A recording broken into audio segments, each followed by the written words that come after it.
Alright, and welcome back to Broke Review HQ. And today we are talking about the latest Conjuring movie, Conjuring Last Rites. Now, I did something that probably not many people do going into the fourth movie or even the last of a movie in a universe that's got a bunch of other movies surrounding it.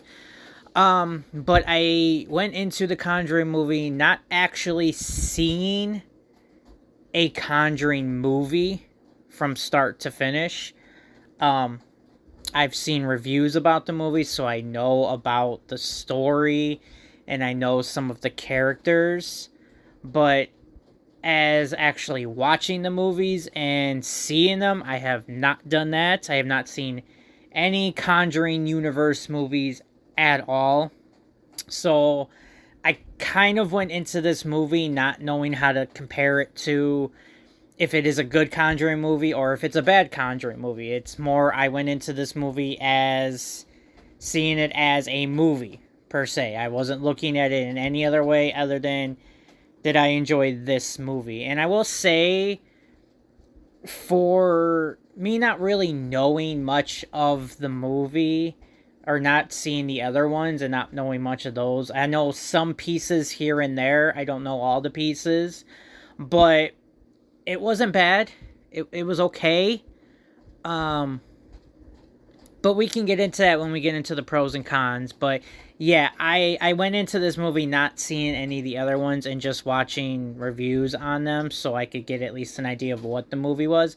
Because if you don't know, I am a big scaredy cat. So seeing the scary movie or a horror movie in any way will definitely make me get the achies in my stomach, or that weird feeling that you get when you're watching a scary movie.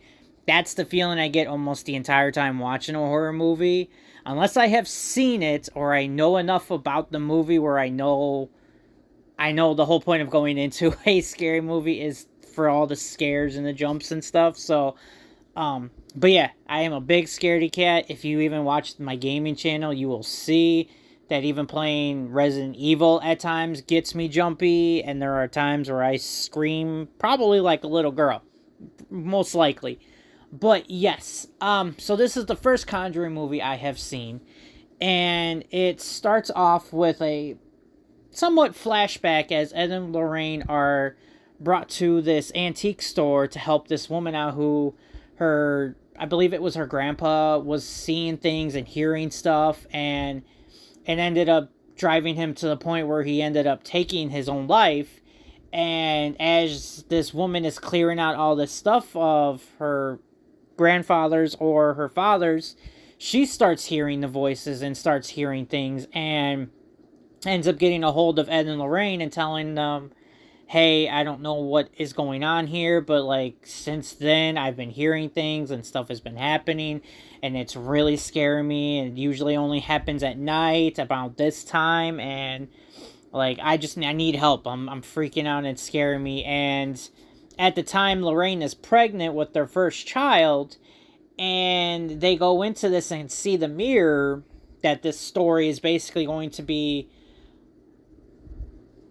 centered around, per se. But Lorraine gets a very odd feeling, and as she touches the mirror, as she touches the glass on the mirror, she ends up having contractions, and she's ready to give birth to her baby. Well, she's freaking out because she's hearing things, because she's got that power where she can hear the spirits, or the spirits are talking to her. I don't know what it is 100%, because, like I said, I just know bits and parts of them.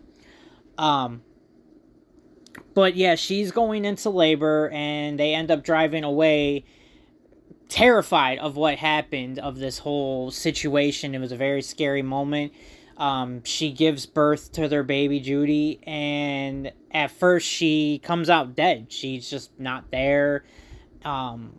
She ends up being stillborn, and for like a good minute, I think they said it was, she was gone. They lost their baby, but Lorraine just kept, pushing and pushing and praying and praying and praying, and the baby finally came back, and it was like their miracle. It was almost because she saw the demon in there at the time, and she was very scared that, assuming that the demon was going to take her baby, and now at this point, now it's just a waiting game for them. They want what's theirs, they see in their eyes, but Lorraine doesn't want to give that up, and they fought to keep that. So as this baby's growing up and getting older, she's seeing these dark spirits and seeing these ghosts and seeing these scary things that she says it is.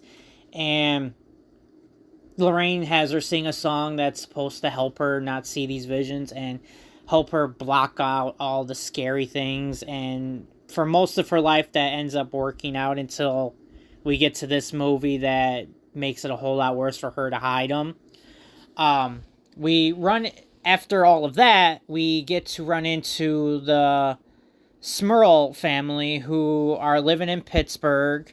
There's about 8 people living in this damn house, which I would say is crazy, but I have lived in some houses where there is a bunch of people in there, so I totally get it.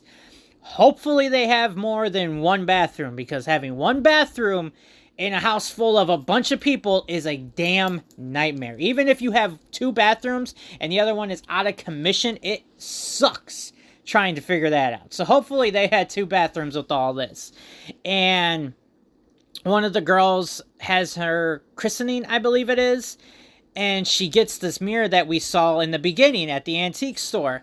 And her grandparents get this for her, and as she's not really a big fan of it, she's already kind of freaked out by it. And as she's about to blow out her candle for her party, it was already blown out, blaming it on her older sister, who was always picking on her, because that's just what older siblings do to their younger ones. But she says it wasn't me, and that's when we're already getting a hint of the spirits and the ghosts that are going to be haunting this family for the long haul. We bounce back to the Lorraines as they are given a lecture at a school about what they're doing and the cases that they have gone through. No one really cares. It's to the point where it's in the 80s. People have already seen Ghostbusters, so they just take it as one big joke and don't take them serious at all. And as much as Ed wants to go back on cases and work on them and do some more exorcisms, he's already had 1 heart attack and 1 stroke. Like, Lorraine doesn't want him to have another one and kill over. She wants to have him for the long haul. So, you know, they're in a hiatus retirement period at this point. They aren't taking any more cases anymore, and they're kind of just trying to write their book that they're doing and just enjoying life together. And their daughter spends time with them, and she's also in a serious relationship with a guy, and it's getting real serious to the point where he ends up asking the Warrens, you know, can I have your daughter's hand in marriage? You know, I want to be part of this family.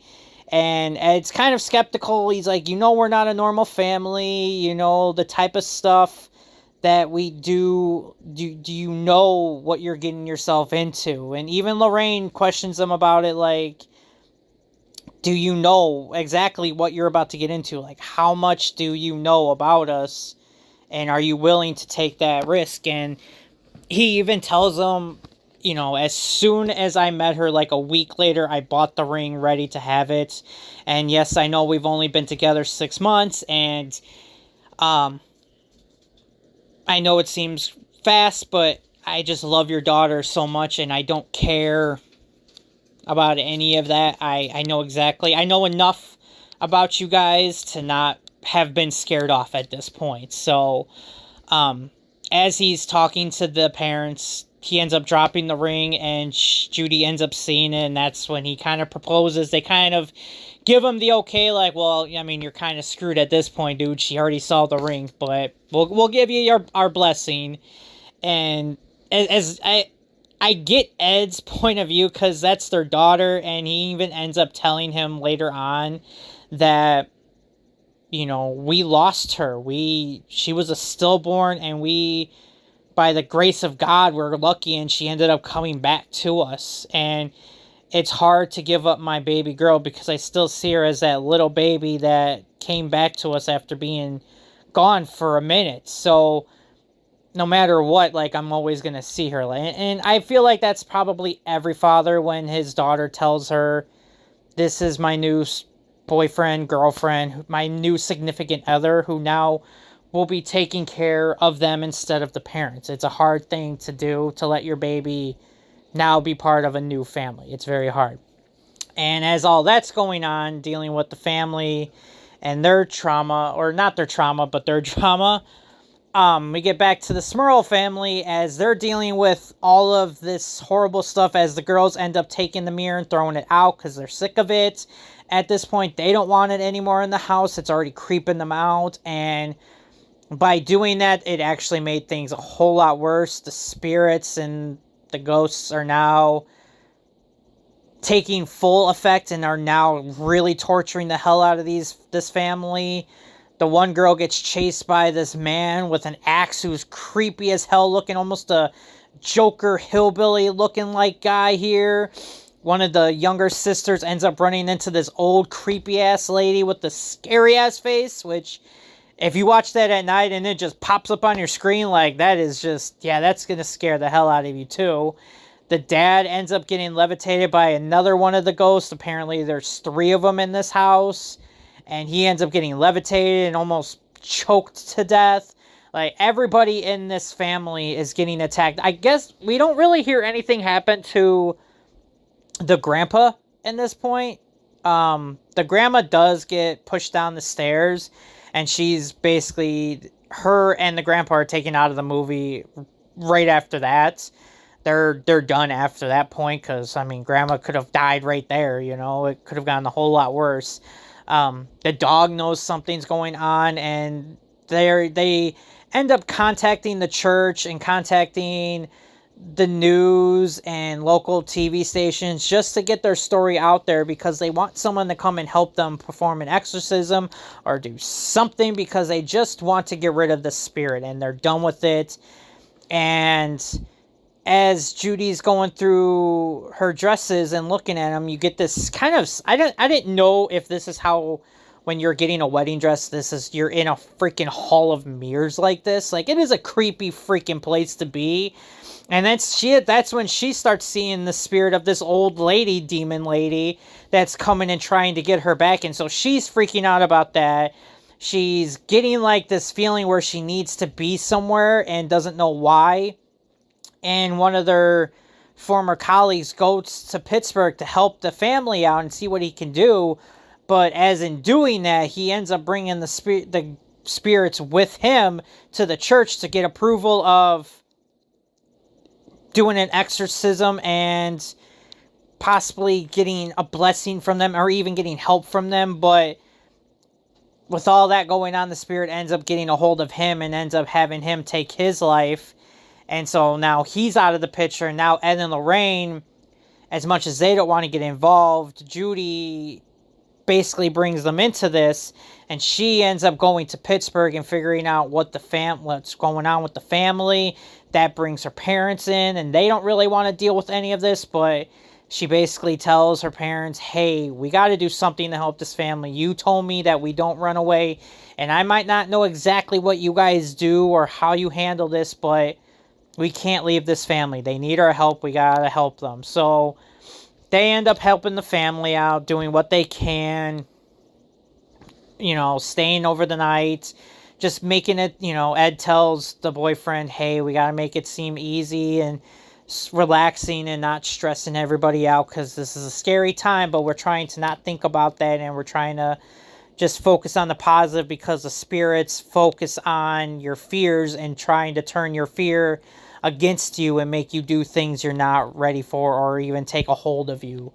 And Judy, being the smart person that she is, ends up hearing her mom upstairs after her mom already told her, no, I don't want you anywhere near that area.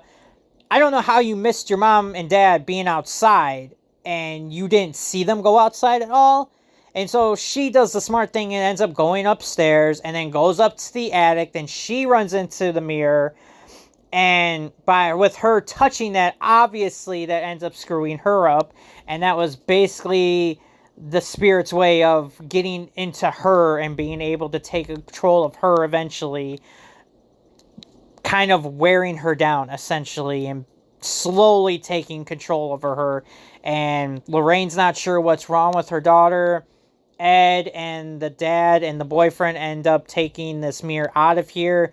They realize that it's getting heavier and heavier. The car's not starting to get it out of here. It starts raining. Like, everything bad that could possibly happen is happening right now. They find out that the floorboards, like, if you don't step on the floorboards itself, you're going right through the freaking roof or the ceiling. So I can't imagine what will happen with that information. So that's all going on. It's getting harder and harder. The Smurl dad ends up looking in the mirror and sees the freaky lady, one of the freaky ladies, and that ends up getting a control of him, and he falls down the stairs. Ed's trying to hold this heavy-ass mirror, which I guarantee you, even if there wasn't spirits in that mirror, that thing is heavy as shit. That is an old-ass mirror, and I don't know if you've ever had an old-style mirror, but those mother truckers are heavy as hell, and if you're hanging it like that, there's a good chance you're going to drop it. And he ends up dropping it on the dad's leg, on his ankle, which, surprise, surprise, we knew that was going to happen. And that's when the spirits start taking over. Things get crazy. And we end up having this awesome shot where we're up in the air and it's raining down. And we come like swooping into the house and going upstairs. Like, it is an awesome, I will say, it is probably one of the best shots I've seen in like the last couple movies we've seen. Maybe the best shot I've seen in a movie this year. Like, it was awesome. I really, really liked how that shot was done. It was really cool. I loved how that was. And it kind of came out of nowhere. So that was really awesome to see that. So the spirits end up taking a hold of Judy. The boyfriend can't get into the place at all because it's all locked, because now the spirit's taking full control. Ends up whipping the dog across the freaking walls, which already a no-no in my book. I hope the damn spirit dies, because you don't treat that poor baby like a chump like that. You could do it to the family, but don't do it to the puppy. The puppy didn't do nothing wrong. So that poor puppy got beat, but I will say, the puppy is okay. Ends up going after Ed, giving him a mini heart attack at that point, chasing the mom, and it just, things get completely crazy at this point. Judy ends up walking upstairs to hang herself, because if she takes herself out of the equation, then the spirits have their vessel. Like, they have their way of getting what they've been wanting for so long. They even say, we have been waiting for so long to take back what is ours. And Ed and Lorraine are fighting to get her down. The boyfriend's trying to cut her in after he had a struggle of getting in, because he ended up getting in through the basement, which Lorraine ended up getting pushed into the basement by her daughter, who was controlled. And that's where we see the Joker-faced farmer man going after Lorraine here in the pool of blood. So luckily the boyfriend's able to get in there, and that ends up ending that scene, and we don't see him for the rest of the movie, that spirit, anymore. And they end up going upstairs, going and saving Judy. They barely get her at the end of the time. Then the mirror starts spinning crazily out of control, going after them, and Ed's just using one of his prayers or saying one of the quotes into the book, and it's catching on fire. They're getting pushed as this mirror's going through. It's scraping up the boyfriend's leg. Like, it looks horrible. And Lorraine finally tells her daughter not to shut it out, to embrace it, see it, don't let it consume you. And after all of that, they're able to combine their powers and essentially combine their powers and push this mirror away and end up getting it free and breaking the curse over all of this and saving the house and saving the family. And getting their happily ever after. Judy ends up getting married. You see cameos from the previous movies. You see James Wan in there. And Lorraine tells Ed how their life is going to end up going. She had like a dream of the future and explaining everything that's going to happen. And he just tells her that's essentially what I expected. I expected nothing less. And that's basically it. That's the quick, I wouldn't say a quick summary because it's about 19 minutes of this. But, yeah, so for me going into this movie not seeing any of the other ones, I thought it was okay. The pros, Ed and Lorraine definitely were the best part of this movie. With both of them together, you feel like because they've been doing this, I think, the first Conjuring movie came out in 2013. So, a good 10 plus years of doing these movies together. Obviously not making a whole bunch of them, but doing 4 of them still in this long span. You are essentially tied to these characters, and they make it feel like they are really this couple and that they have been going on these adventures for so long. You can feel it, and they are definitely the heart and definitely the best part of this movie for sure. Patrick Wilson and Vera Farmiga are just the best in this movie, and I really feel like they are this married couple that have been together since they were kids. Or not kids, but like young adults, and they have gone through all of these cases and all of these crazy things together, and they definitely bring the movie together. They are definitely the strong point of it. I will say, I like how it looks.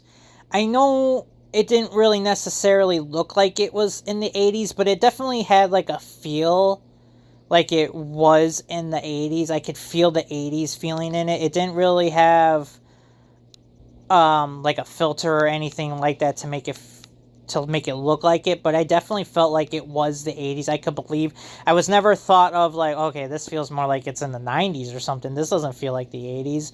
And I'm sure there were some things that were not 100% accurate, but I'm just going off of what I felt as I'm watching it, and it definitely felt like this was an 80s time period. And so I kind of enjoyed that. That definitely, it's not a huge pro, don't get me wrong, but it definitely was something I enjoyed, and it made it a little bit better for me. I kind of liked the look of the demons. Now, I'm not saying I liked the demons or the spirits or whatever you want to call them, but I liked how they looked. I liked their story.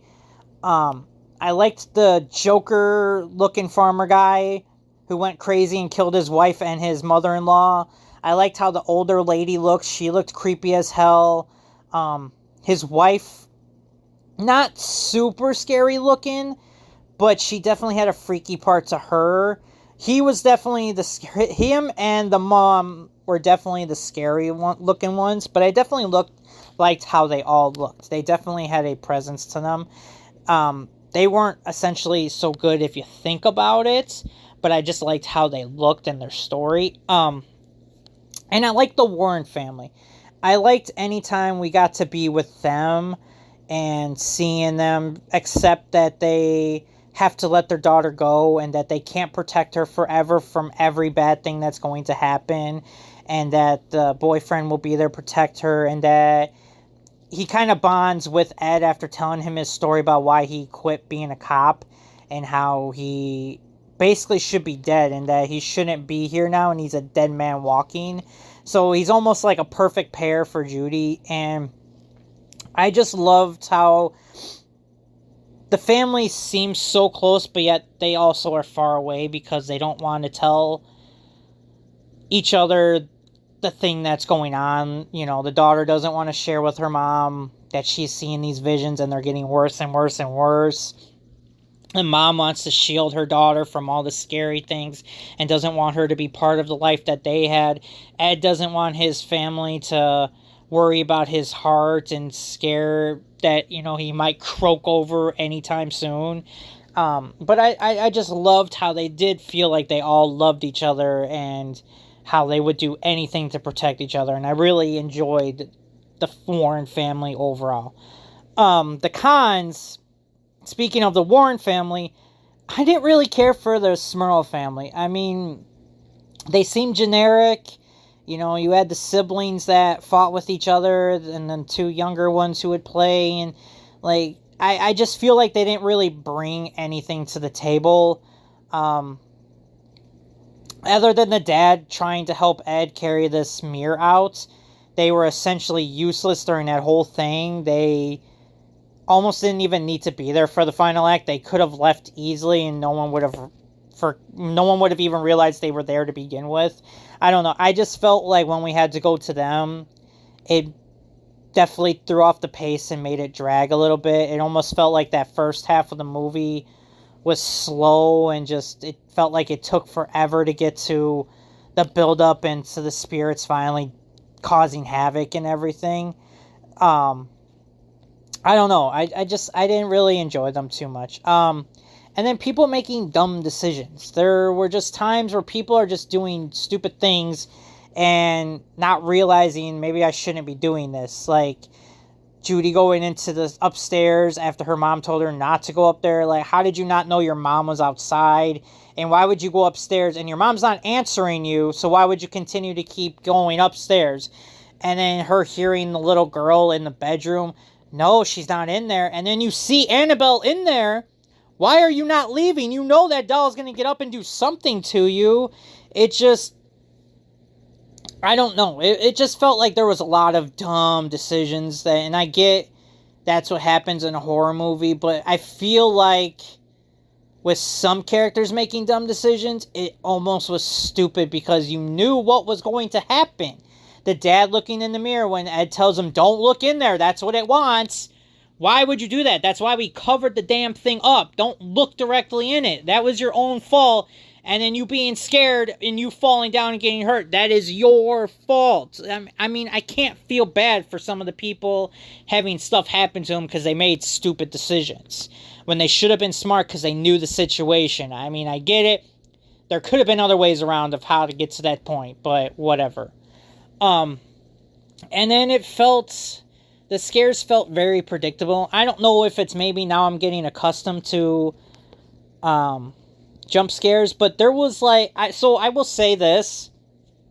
There was a flare, like a solar flare or something, that would pop up right when something spooky was going to happen, or some haunting of some sort, or something was going to happen to somebody. And it happened almost every single time. And if you caught it soon enough, you would almost know when something was going to happen. You knew when something jump scare wise or something freaky or whatever was going to happen. And it almost took away the fear in that and the tension, because you knew something was about to happen.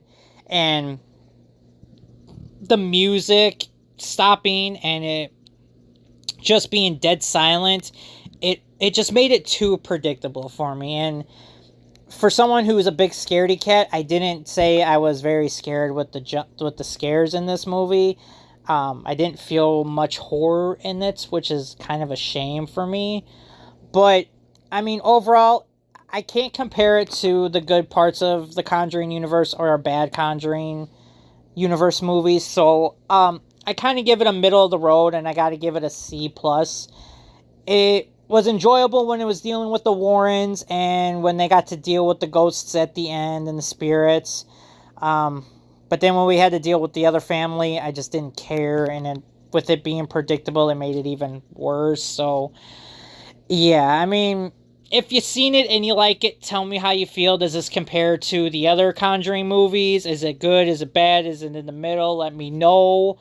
I'd like to know what you guys think. And yeah, let me know, like what I always say, let me know what you're watching, what you're playing, you know. Hey, what are you reading? I don't care. I want to know what you guys are doing. But put it down in the comments. I think next week I might be seeing Long Walk. I'm not 100% sure if I'll be able to get into the theater to see it. We'll see what I can do. But if not, I'll do a review of another movie. Maybe one of the movies that I missed in theaters. So we'll go from there. And yeah, we'll have something figured out. But didn't mean to make this video this long. So sorry guys. But I will catch you in the next one.